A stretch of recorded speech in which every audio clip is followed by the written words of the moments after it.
Hello guys, after successfully chopping our 2 acres of maize silage, and it was full corn as I showed you in a previous video. If you haven't seen it, kindly go back and watch.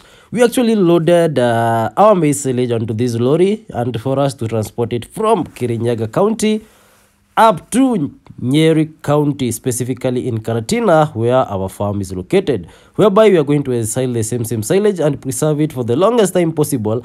And we got home, and this is where we actually have our pit. This is one of them which was completely empty, and the other one was halfway.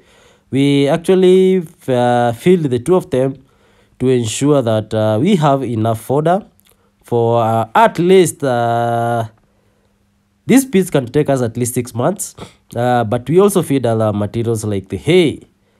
And we filled it this way by actually offloading from the lorry, sprinkling some molasses mixed with EM and also mixed with urea. And an NB and note and a warning: if you are not a professional in using the urea in terms of making the feeds, kindly avoid it because it might lead to death of your animals. So if you're not a professional, kindly I don't advise you to do that. And after that, our guys actually helped us a lot. At least our watu walipata unga, and they actually helped us fill the pit and also compress to ensure it's airtight and to ensure our silage is preserved for the longest time possible. And don't forget to also follow us on our YouTube channel. Okay, the link is on the bio. Make sure you follow us, and we are receiving back. This way we mixed our molasses with water, with EM and urea.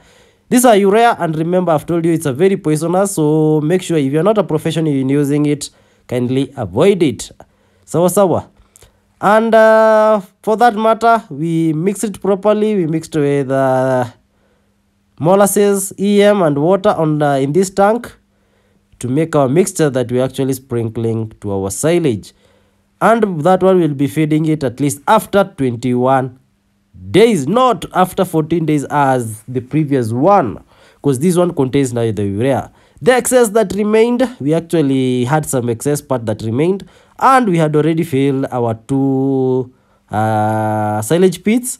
We have another one that's a very big one, but after we did a calculation, it's too small to fit on that, so we decided to use the silage bags. At least we prepared at least 6 silage bags, which we'll first start by feeding these ones, and we preserved our silage, and that's how our day was, and we covered it completely. Make sure to follow us and like, share and comment on our videos. Thank you.